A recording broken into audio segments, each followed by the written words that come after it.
Hi. I'm gonna take them off because I'm self-conscious.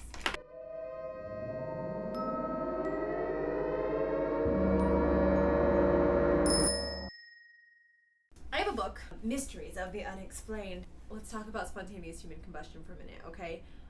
What do you know about it? Anything? Do you know anything?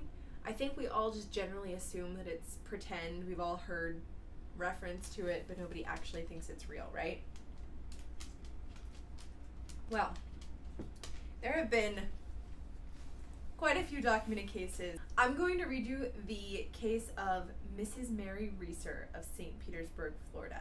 And let me know if you want to hear more. Okay? Great. Okay. So, after I recorded that video, I realized that you can't see the book. It looks like I'm trying to tell you a story while pretending to be asleep. Is that a bad shot? Oh well. Oh well. I'm sorry. Just deal with it, okay?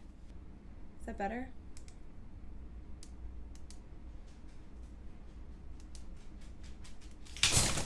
Jeez!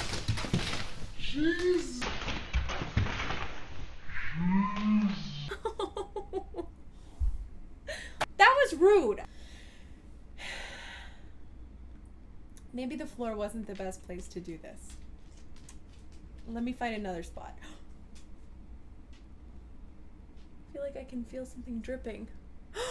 I'm bleeding. That's a lot of blood considering. All right, let's try it again. So, book's visible. The 1951 death of Mrs. Mary Reeser of St. Petersburg, Florida, who was found reduced to ashes in a practically undamaged apartment, was a landmark case of spontaneous combustion because it was the first instance where every possible tool of modern scientific investigation was used to determine the cause of this mysterious phenomenon. Yet despite the efforts of the FBI, fire officials, arson experts, and pathologists, a year after the incident, Detective Cass Burgess of the St. Petersburg Police commented as follows: "Our investigation has turned up nothing that could be singled out as proving beyond a doubt what actually happened. The case is still open. We are still as far from establishing any logical cause for the death as we were when we first entered Mrs. Reeser's apartment." To which Police Chief J.R. Reichert added, "As far as logical explanations go, this is one of those things that just couldn't have happened, but it did. The case is not closed and may never be to the satisfaction of all concerned." And Dr. Wilton M. Krogman, a physical anthropologist at the University of Pennsylvania School of Medicine and world-renowned expert on the effects of fire on the human body, finally gave up trying to understand what had happened. Dr. Krogman said, "I regard it as the most amazing thing I have ever seen. As I review it, the short hairs on my neck bristle with vague fear. Were I living in the Middle Ages, I'd mutter something about black magic." Here are the details of the case. Mrs. Mary Hardy Reeser, an agreeable motherly widow of 67, was living in St. Petersburg, Florida, to be near her son, Dr. Richard Reeser. On the evening of July 1st, 1951, she had remained in her son's home with one of her grandchildren while the rest of the family went to the beach. When they returned, they found that Mrs. Reeser had already left for her own apartment. The younger Mrs. Reeser drove to her mother-in-law's to see if everything was all right. According to her testimony, there was nothing in Mrs. Mary Reeser's appearance or demeanor to cause any alarm. Dr. Reeser visited his mother later that evening. She was mildly depressed over the fact that she had not heard from two friends who were supposed to rent an apartment for her in anticipation of a return trip to Columbia, Pennsylvania, formerly her hometown. His mother told him, "Who is there?" "It's Kat. It's the one that assaulted me." His mother told him that she wished to retire early and would take 2 sleeping pills to ensure a good night's rest. Dr. Reeser left at about 8:30 p.m. and returned to his home. The last person to see Mrs. Reeser alive was her landlady, Mrs. Pansy M. Carpenter, who lived in another apartment in the 4-unit building. The 2 units between them were unoccupied. Mrs. Carpenter saw Mrs. Reeser briefly at about 9 p.m. She was wearing her nightgown, a housecoat, and black satin slippers and was lounging in a comfortable chair smoking a cigarette. The bed covers had been turned back. Mrs. Reeser's last night was a typical summer night in Florida. The sky was overcast with occasional flashes of heat lightning in the distance. When Mrs. Carpenter woke up Monday morning at 5 a.m., she noticed a slight odor of smoke, but was not alarmed since she attributed the smell to a water pump in the garage that had been overheating lately. She got up, turned off the water pump, and settled back into bed.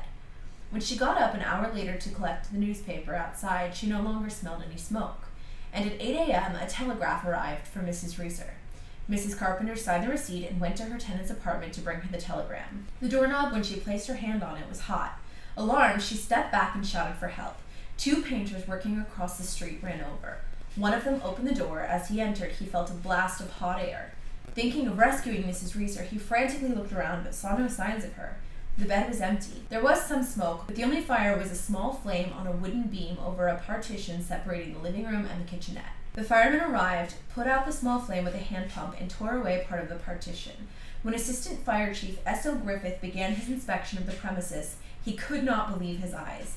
In the middle of the floor, there was a charred area roughly 4 feet in diameter, inside which he found a number of blackened chair springs and the ghastly remains of a human body, consisting of a charred liver attached to a piece of the spine, a shrunken skull, 1 foot still wearing a black satin slipper, and a small pile of ashes. Coroner Edward T. Silk arrived to examine her body and survey the apartment. Although deeply puzzled, he decided that the death was accidental and authorized the removal of the remains. The scooped-up ashes, the tiny shrunken head, and the slipper-encased foot were taken by ambulance to a local hospital. The ensuing investigation included police and fire officials as well as arson experts.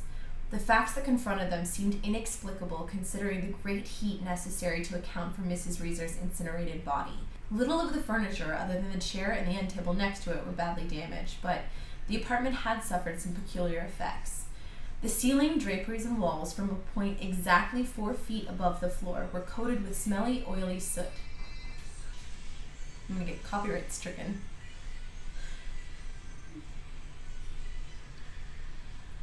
The ceiling, draperies, and walls from a point exactly 4 feet above the floor were coated with smelly, oily soot. Below this 4-foot mark, there was none. The wall paint adjacent to the chair was faintly browned, but the carpet where the chair had rested was not even burned through. A wall mirror 10 feet away had cracked, probably from heat. On a dressing table 12 feet away, 2 pink wax candles had puddled, but their wicks lay undamaged in their holders. Plastic wall outlets above the 4-foot mark were melted, but the fuses were not blown and the current was on. The baseboard electrical outlets were undamaged. An electric clock plugged into one of the fused fixtures had stopped at precisely 4:20. But the same clock ran perfectly when plugged into one of the baseboard outlets. Newspapers nearby on a table and draperies and linens on the daybed close at hand, all flammable, were not damaged. And though the painters and Mrs. Carpenter had felt a wave of heat when they opened the door, no one had noted smoke or burning odor, and there was no ember or flames in the ashes. Faced with such a mystery, the St. Petersburg authorities called in the FBI. Laboratory findings showed that Mrs. Reeser's estimated weight of 175 pounds had been reduced to a total of less than 10 pounds, including the foot and shrunken head. The final report concluded that no known chemical agents or other accelerants had been involved in starting the fire, and ended by stating that the case was unusual and improbable. A top arson specialist of the National Board of Underwriters was also stumped. "I can only say," he admitted, "the victim died of fire." Finally, the aforementioned Dr. Krogman, an authority on different kinds of burns, was asked to help clarify the mystery. After checking the findings of the other authorities, he began eliminating possibilities.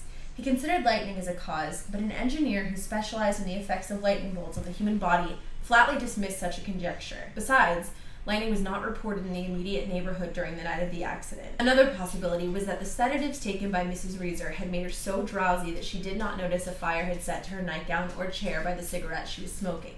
However, neither the gown nor the chair was particularly flammable, and besides, there was not enough material available in these items to produce the intense heat necessary to reduce a human body to ashes. Dr. Krogman had burned cadavers with gasoline, oil, wood, and all kinds of other agents. He has experimented with bones encased in flesh or stripped, both moist and dry. His tests have utilized combustion apparatuses ranging from outdoor pyres to the most modern pressurized crematorium equipment. He has demonstrated conclusively that it takes enormous heat to consume a body, and that only at over 3,000 degrees Fahrenheit would bone become volatile enough to lose its shape and leave only ashes. "These are very great heats," he said. that would sear, char, scorch, and otherwise mar or affect anything and everything within a considerable radius. They say truth often is stranger than fiction, and this case proves it. The remaining slippered left foot was a mystery in itself. It was established that Mrs. Reeser was in the habit of stretching out her left leg because of some physical discomfort in that limb. The foot was left unburned, apparently because it was outside the mysterious 4-foot radius of incineration. Another speculation that the fire might have been caused by some failure in the electrical system was also ruled out by experts. The fuse would have blown. Finally, murder and suicide were considered. Murder was eliminated because there were no known suspects, the apartment had not been disturbed, and there was no hypothesis to account for how such a murder could have been accomplished. Suicide, too, was ruled out. Mrs. Reeser was well provided for and not depressed, and again, how could she have set the fire? Eventually, Dr. Krogman admitted defeat. He reported to Chief Reichert, "I have posed the problem to myself again and again of why Mrs. Reeser could have been so thoroughly destroyed, even to the bones, and yet leave nearby objects materially unaffected. I always end up rejecting it in theory, but facing it in apparent fact." Nor could he understand the shrunken condition of Mrs. Reeser's skull. He said, "The head is not left complete in ordinary burning cases. Certainly it does not shrivel or symmetrically reduce to a much smaller size. In presence of heat sufficient to destroy soft tissues, the skull would literally explode in many pieces. I have never known any exception to this rule. Never have I seen a skull so shrunken or a body so completely consumed by heat." That's it. So what do you think about that? It freaks me out mostly because I also stretch my leg out and I just think of my own slippered foot being left behind. Super creepy, right? If that were the only case I'd read about spontaneous human combustion, I would still think it was weird. But there's probably 24 stories in here. Someone will literally be walking around or standing somewhere and their leg will catch fire underneath their clothes. It doesn't appear to be as common these days, so maybe there's an explanation. Maybe we consumed something different that put us more at risk of catching fire. I don't know about that. I think it's pretty strange. Aliens? What do you think? Is aliens? I don't know. Weird, right? If you want to hear more stories about spontaneous human combustion, let me know. That was the most interesting one, so I probably shouldn't have started there. Some of the earlier stories you could explain away, but this one in particular is very convincing. I mean, the FBI got involved, they investigated, and basically said, I thought you may like to hear that story. Thanks for listening. Enjoy what's about to happen. I realized I should probably start these videos with an intro. So, hello, my name is Miscellaneous. Welcome to my channel and this series. Oh my god, I didn't cook anything. It wasn't until I started to say the name that I realized I didn't cook you anything. This is how you make... That was the sound of this entire drink falling over. Oh no. Hold on. No. We'll ignore that for right now. This is how you make peanut butter fluff.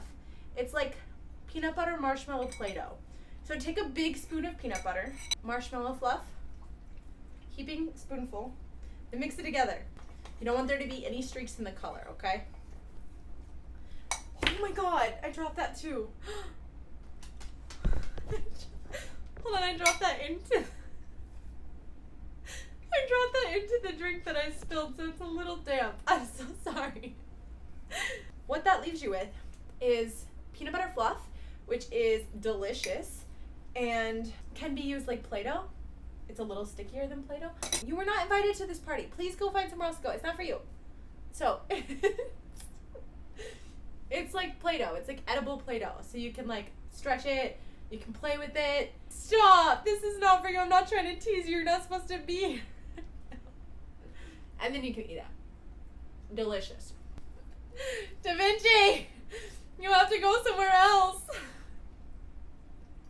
It's great for kids. I mean, it's not like great for them nutritionally, but kids love it. That was a mess. C'est la vie. I've been Miscellaneous. Thanks for hanging out. I'm sorry if I read too fast. I'm gonna clean this up. Miscellaneous, Creepshow Cuisine, don't burst into flames because we'll never be able to explain it. See you next time. Love you, bye.